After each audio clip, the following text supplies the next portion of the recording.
Hey YouTube, what's going on? Buddy Lee here. Today we kind of have a, I'd like to say a product review, but I haven't really used the product yet, so it's more or less going to be a unboxing for you guys, just to kind of get a general overview of what it is we have here. Stopped by the local gun shop today and decided to pick up a new toy, and what we got here, as you can see from the box, we picked up a Remington. What we've got here is get this crap out of the way, the Remington 700 SPS, chambered in 308 with a 16.5-inch barrel that is threaded for a suppressor or muzzle brake, whichever one you want. It has a Hogue overmolded stock. They call this Gilly Green, although it looks more or less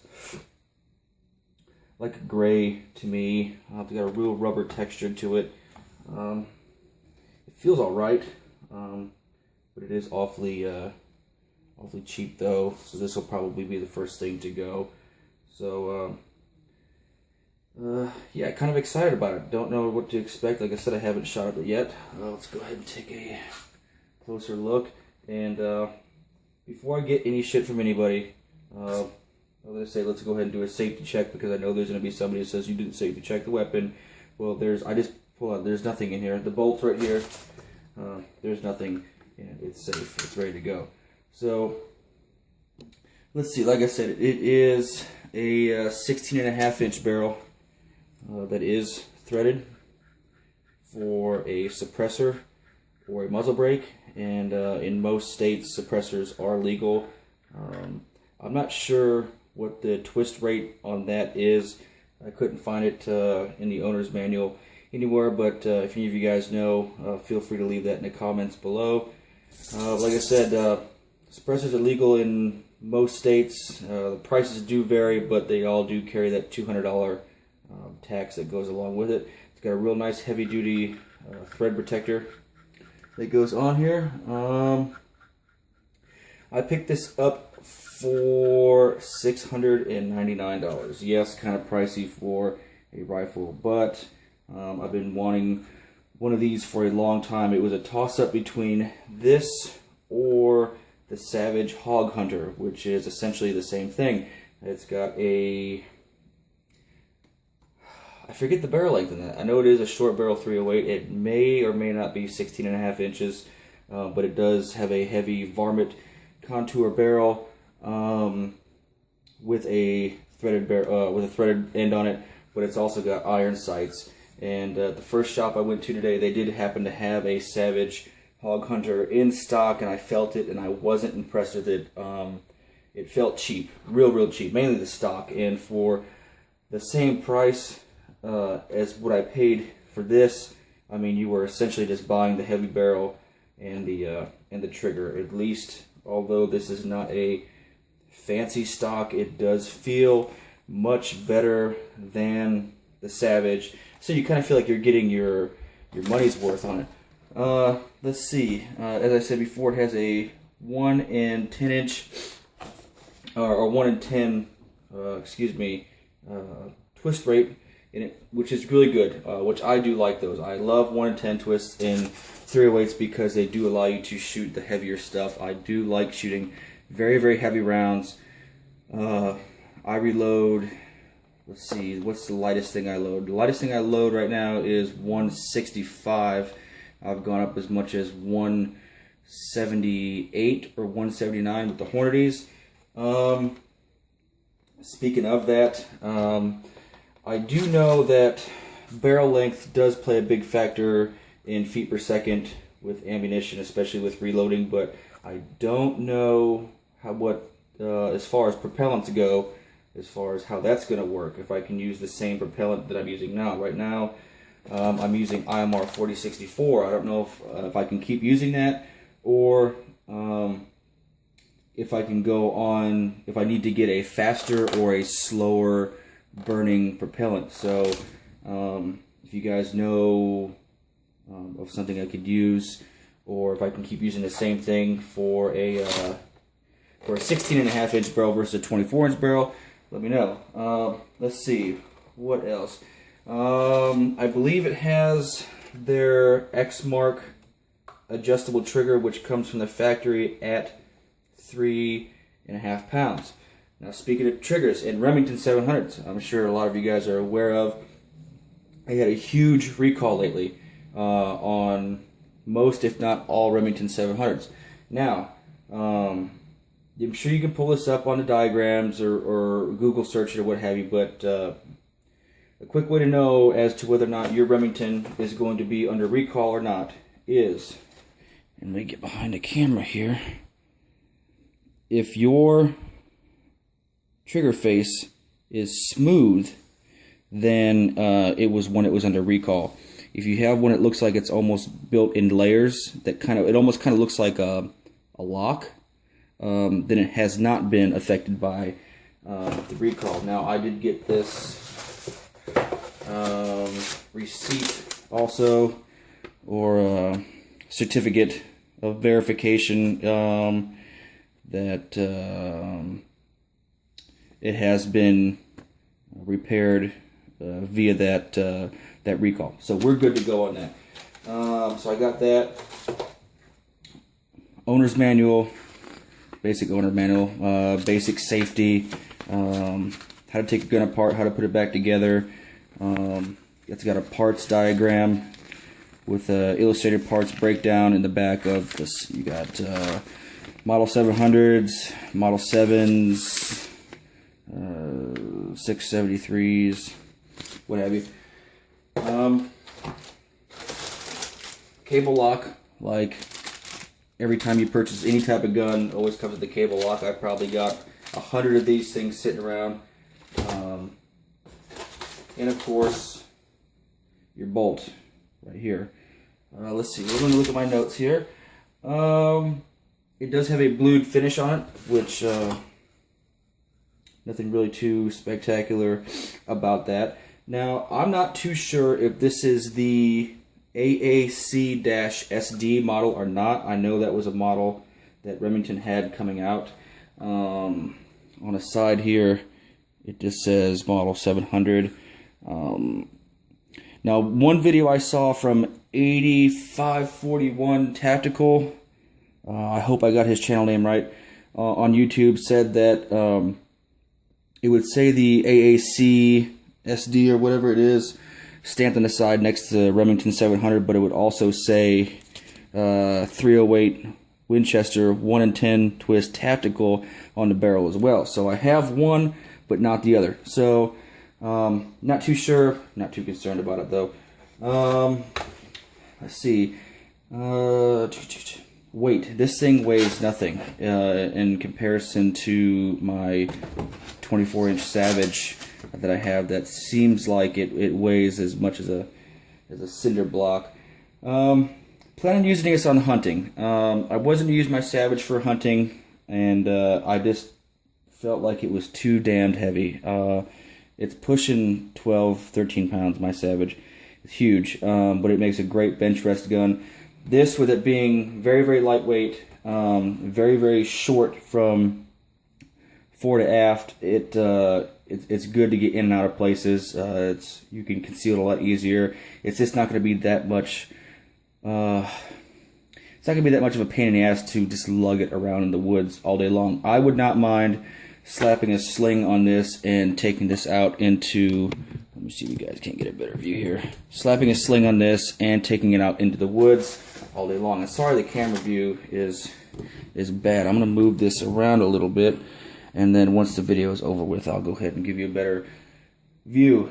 I went ahead and picked up a set of rings and mounts for it today.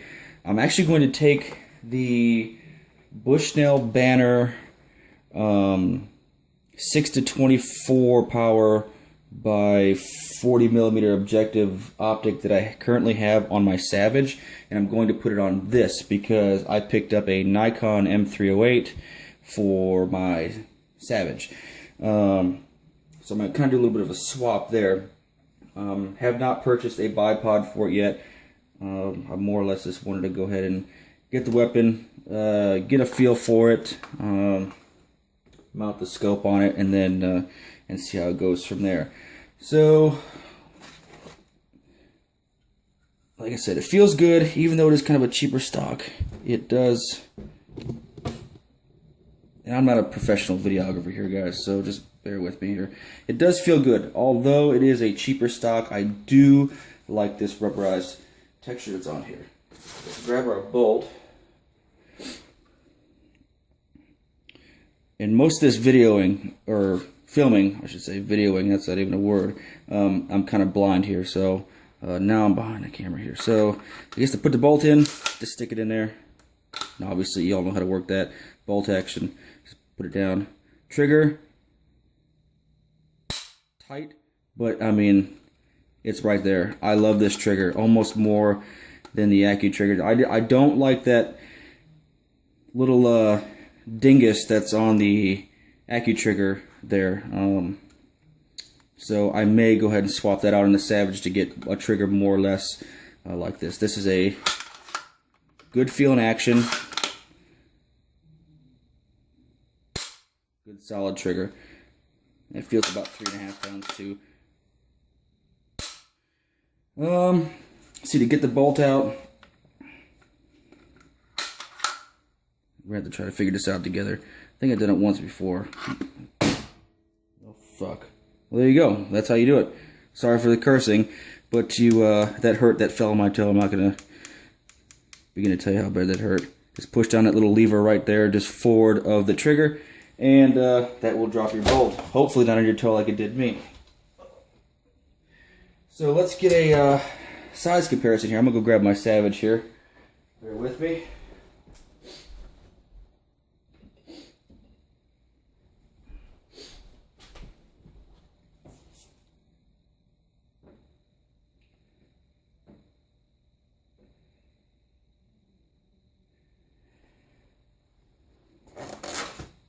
All right, so there is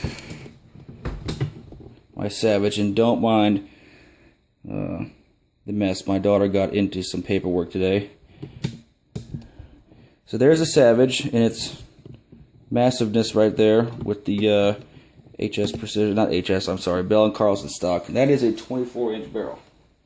Here is, I hope you guys can pick that up. Here is the Remington next to it.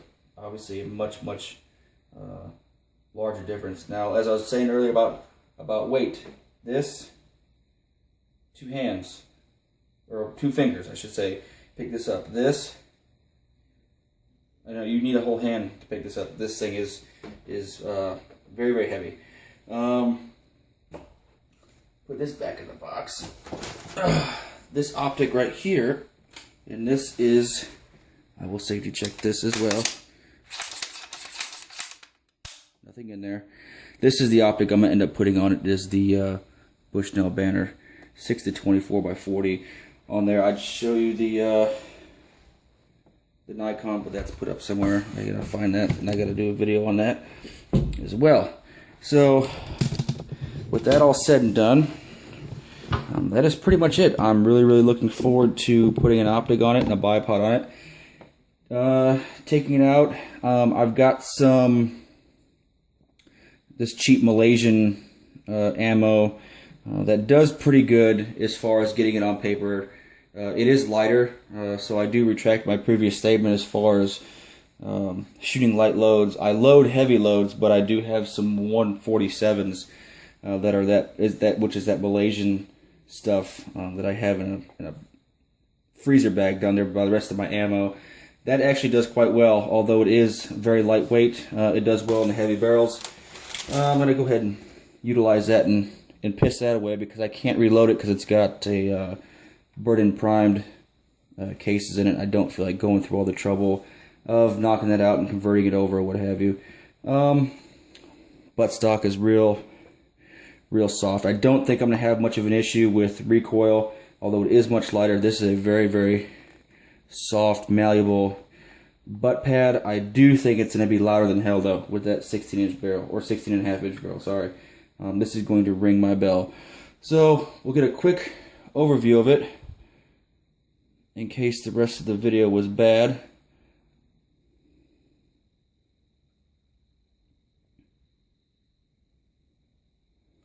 And the other side, which is going to look more or less exactly like the side I just showed you.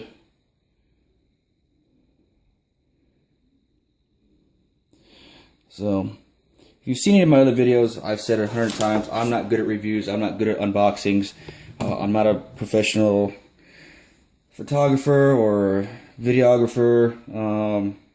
So, I mean, if you've seen any of my Honda videos or my reloading videos, they're all pretty raw, pretty uncut, pretty uncensored, a lot of ums and likes and cursing and swearing for fillers, and not really knowing what I'm doing, but I just try to throw some out there for the public to kind of get an idea of what they're looking forward to. So, hope you guys like it. I know I do. I will throw a video up once I start shooting it. Like I said, I'll go ahead and shoot those Malaysians and get it sighted in and do a review on just how it feels overall with the difference in weight and barrel length against my Savage. And then once we start getting some loads developed for it, we'll go ahead and put those to the barrel and see how those do. So, as I said before, if you guys know any information when loading for short barreled 308s, please feel free. Actually, I would really appreciate it if you would leave those in the comments section below as far as what I'm looking forward to. Can I go ahead and keep what I'm using now, which is IMR 4064, or do I need to get something faster burning or slower burning? So that's it for now. You guys have a good rest of your night. Thanks for watching. Hope you enjoyed the video.